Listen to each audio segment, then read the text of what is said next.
সবাইকে ওয়েলকাম আবারও একটা নতুন ভিডিওতে। আর আজকে 22শে এপ্রিল 2025, আর আমরা এখন ক্রস করছি শ্যামবাজার মোড়। আর এখান থেকে আমরা সোজা চলে যাব কলকাতা স্টেশনে।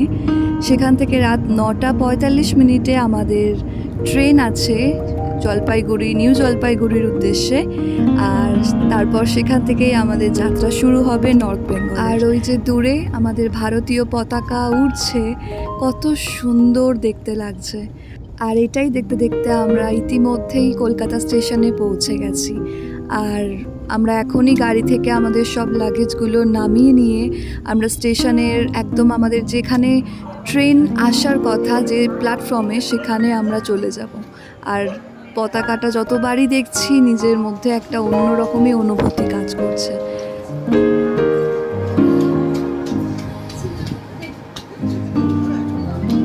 আর রাতের বেলা ট্রেনে আর কোনো ভিডিও করা হয়নি, তো আমরা সরাসরি এনজেপি পৌঁছে আমরা চলে এসেছিলাম আমাদের বাইক রেন্টাল শপে, যেখান থেকে আমরা বাইক রেন্ট করেছিলাম এই পুরো নর্থ বেঙ্গল জার্নির জন্য। তো ইতিমধ্যেই আমাদের পছন্দের বাইক আমরা নিয়ে নিয়েছি আর আমাদের লাগেজ সমস্ত কিছু বেঁধে নিয়ে বেরিয়ে পড়েছি আমাদের যাত্রার উদ্দেশ্যে।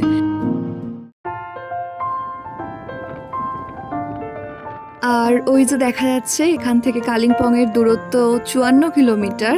তো আজকে যেহেতু আমাদের যাত্রা হতে চলেছে কালিম্পংয়ের উদ্দেশ্যে, তাই আমরা খুবই এক্সাইটেড। রাস্তায় অনেক কিছু আমরা এক্সপ্লোর করতে চলেছি।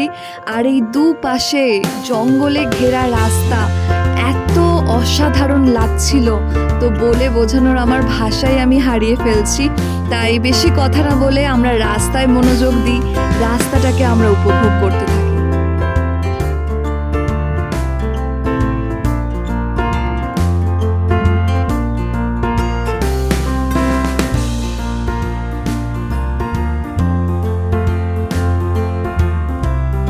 আর এটা আমাদের এই যাত্রার প্রথম পাহাড় দর্শন। আর আমরা পাহাড়ে ইতিমধ্যে উঠতে শুরু করে দিয়েছি। অপূর্ব অনুভূতি হচ্ছিল এই পাহাড়কে দেখতে পেয়ে। যেহেতু এখন বেলা 10টা মতো বাজে, রাস্তা কিন্তু বেশ ব্যস্ত, প্রচুর গাড়ি উল্টো দিক দিয়ে পাস করছে। আর আমরাও ধীরে ধীরে আস্তে আস্তে ওপরের দিকে উঠছি, কারণ বেশি জোরে যাওয়া এখন যাবে না, কারণ প্রচুর গাড়ি রাস্তায় আছে। তো আমাদেরকে এই পাহাড়ি রাস্তাতে ধীরে ধীরেই উপরের দিকে উঠতে হবে। দূরের ওই পাহাড়গুলোকে দেখে মনে হচ্ছে যেন কেউ একটা পাঁচিল তৈরি করে দিয়েছে। কি বিশাল লাগছিল দেখতে, আমার চোখকে আমি বিশ্বাস করতে পারছিলাম না।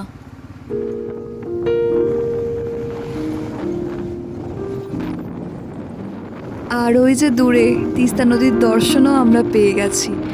আর এখন যেহেতু গ্রীষ্মকাল, তো নদীতে বেশি জল দেখা যাচ্ছে না, কিন্তু এই নদী বর্ষাকালে ফুলে ফেপে ওঠে। তো এখান থেকে ভিউটা অতটা ভালো বোঝা যাচ্ছে না নদীর, কিন্তু সামনের দিকে আমরা আরও অনেক সুন্দর ভিউ পেতে চলেছি। তবে রাস্তার কন্ডিশন কিন্তু বেশ খারাপ, অনেক ভেঙে গেছে। আমরা জানি যে 2 বছর আগে যে বন্যা হয়েছিল, এতে করে তিস্তা নদীর বিশাল ক্ষতি হয়েছে। তো এই জন্য একটু আমাদের দেখে যেতে হবে, তাছাড়া সব ঠিকই আছে। ওই যে দূরে জানি না ওটা কি তৈরি হচ্ছে, তবে মনে হচ্ছে ওটা কোনো ট্রেন লাইন তৈরি হচ্ছে, যেটা আমাদেরকে সরাসরি সিকিমের সাথে যুক্ত করবে। তো যদি এটা হয় তো খুবই সুবিধা হতে চলেছে পরবর্তী সময় সিকিম ভ্রমণের জন্য।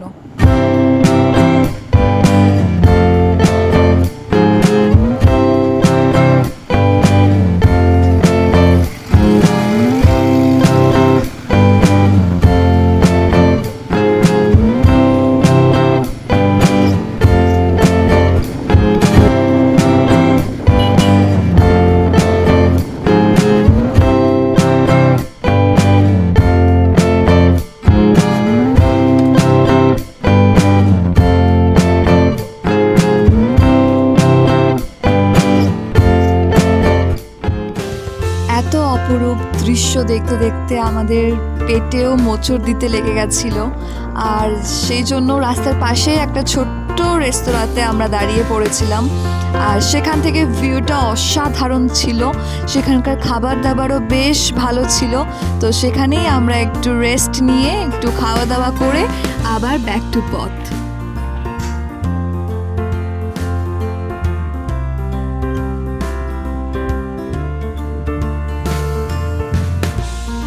এরপরেই যাওয়ার পথে একটা সুন্দর জায়গা দেখে আমরা কয়েকটা ছবি তুলে নিলাম, ফটোশ্যুট করে নিলাম।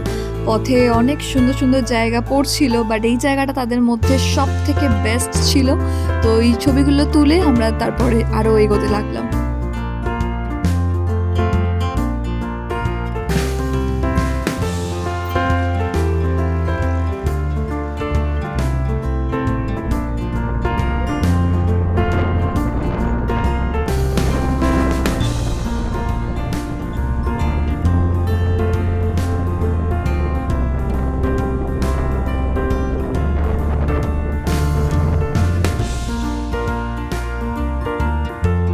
এই কালিম্পং লেখা গেটটা পার করার পর থেকেই কিন্তু রাস্তাটা বেশ চড়াই হওয়া শুরু করেছিল, আর আমাদের কিন্তু বাইকটাকে নিয়ে ওপরে উঠতে বেশ প্রবলেম হচ্ছিল। বাট রাস্তার কোয়ালিটি বা রাস্তার কন্ডিশন এতটাই ভালো ছিল যে আমাদের আর অন্য কোনো সমস্যা ফেস করতে হয়নি।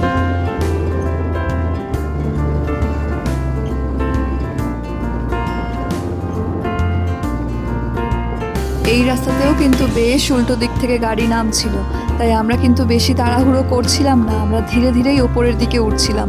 আর যেহেতু রাস্তাটা বেশ চড়াই ছিল, তাই আমাদেরকে ধীরে ধীরেই যেতে হতো, আমরা তাড়াহুড়ো করে যেতেও পারতাম না।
এর আগে পর্যন্ত কিন্তু বেশ গরম ছিল, যেহেতু আমরা নিচ থেকে ওপরের দিকে উঠছি, তো বেশ গরমটা কিন্তু লাগছিল। বাট এখান থেকে এই রাস্তাটা দিয়ে যখন যাচ্ছিলাম, বেশ কিন্তু ঠান্ডা ঠান্ডা হাওয়া আমাদের গায়ে এসে লাগছিল, আর একটু শীত শীতও লাগছিল। আমাদের কোনো ঠান্ডাই নেই। এক একটা টার্ন এমন আসছে, বেশ কিন্তু উঠতে অসুবিধা হচ্ছে। বাট যেহেতু একটু হাই পিক আপের বাইক ছিল, তো আমরা টেনে এটাকে তুলে নিতে পারছিলাম। কিন্তু যদি লো সিসির বাইক নিয়ে কেউ আসো বা আসার প্ল্যান করে থাকো, তো বেশ কিন্তু এই রাস্তাটাতে প্রবলেম হতে পারে, কারণ রাস্তাটার অল্টিটিউড বা উচ্চতা কিন্তু বেশ চড়াই।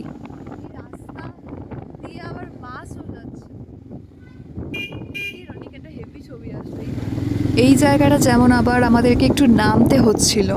তো পাহাড়ে এরকমই রাস্তাঘাট হয়, কোথাও একটু বেশি উঠতে হয়, কোথাও একটু নামতে হয়। বাট সব মিলিয়ে কিন্তু অসাধারণ একটা অভিজ্ঞতা হচ্ছিল আমাদের। তো খুবই আনন্দ হচ্ছিল, খুবই ভালো লাগছিল। আর বারবার মনে এটাই হচ্ছিল যে আমরা খুবই আশীর্বাদিত যে আমরা এই সুযোগটা পেয়েছি পাহাড়ে বাইক চালিয়ে নিজেদের মতো করে ঘোরার।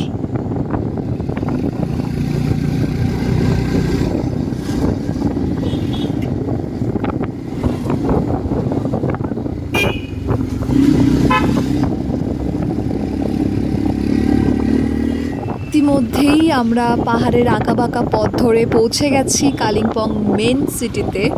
আই থিঙ্ক এটাকে কালিম্পং খাসমহল বলা হয়ে থাকে।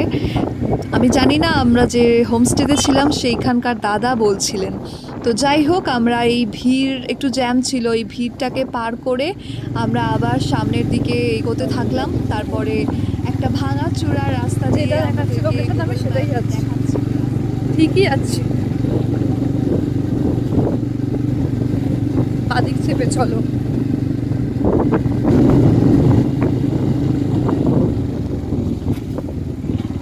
বাদিক চেপে চলো। এই রাস্তাটাতে কিন্তু বেশ আমার ভয় করছিল। আমি ডান দিকে তাকাতেই পাচ্ছিলাম না, আমি বারবার বাঁ দিকে বাইকটাকে নিতে বলছিলাম। কিন্তু যাই হোক, আলটিমেট অ্যাডভেঞ্চার এই রাস্তাটা দিয়ে যাওয়ার সময় আমরা করতে পেরেছিলাম। কিন্তু একটু রিস্কও ছিল, তাই একটু আমাদের আস্তে আস্তে বাইকটাকে নিয়ে যেতে হচ্ছিল। তো যাই হোক, এই রাস্তাটা পার করে আমরা ভালো রাস্তা আবার কিছুক্ষণ পরেই পেয়ে গেছিলাম।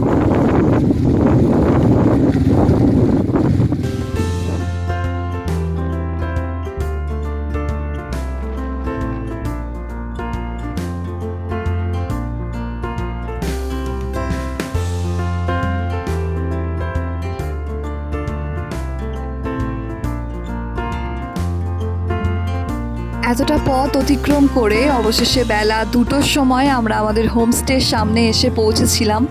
আর নিচে রনি ওর বাইকটাকে পার্ক করছিল। এতটাই রাস্তাটা গড়ান টাইপের ছিল যে ওর বাইকটা দাঁড়াতে পারছিল না স্থির হয়ে।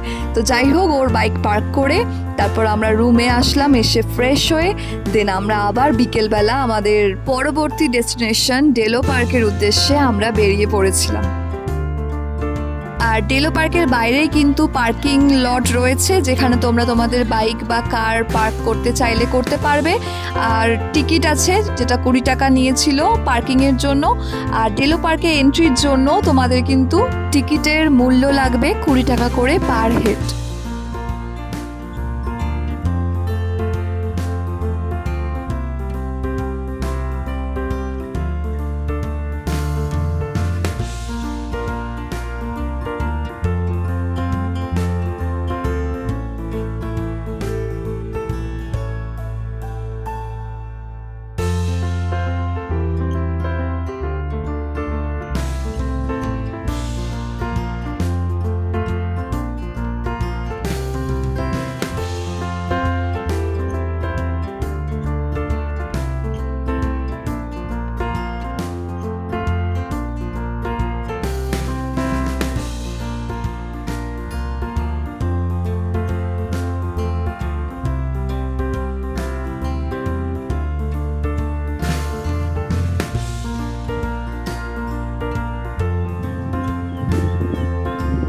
ভিডিও করছি।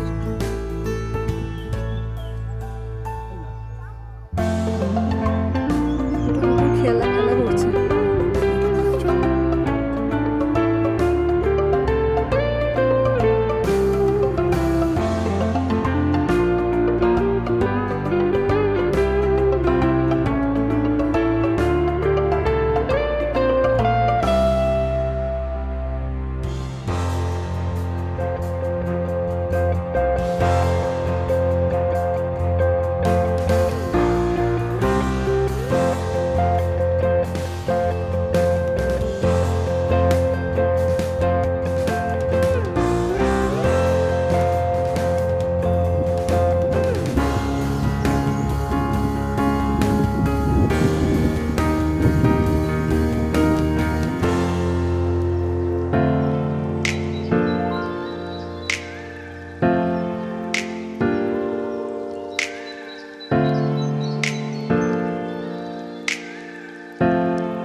ডেলো পার্কে কিছু ছবি, কিছু ভিডিও শ্যুট করার পর আমরা বেরিয়ে পড়লাম কালিম্পংয়ের রামধুরা ভিউ পয়েন্টের উদ্দেশ্যে।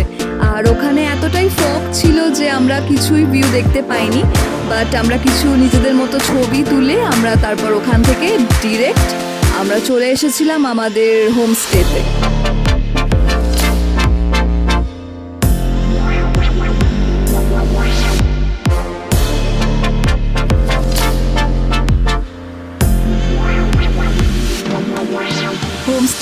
বসে আরও কিছু ছবি সেলফি তোলার পর আমাদের সন্ধ্যাবেলার চা হাতে এসে হাজির হয়ে গেছিল। আর চায়ের স্বাদটা এত ভালো ছিল যে বলার বাইরে। আর চা খেতে খেতে পাহাড়ের কোলে একটা সন্ধেকে উপভোগ করছিলাম।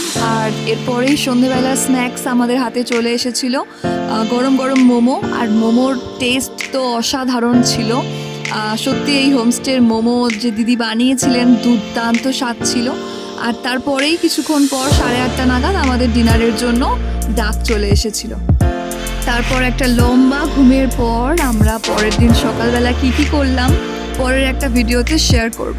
তো আজকের এই ভিডিওটা এতটাই রাখছি। পরবর্তী ভিডিওটা খুবই এক্সাইটিং হতে চলেছে। কালিম্পং থেকে দার্জিলিং যাওয়ার যাত্রা আমরা সেই ভিডিওতে তুলে ধরব।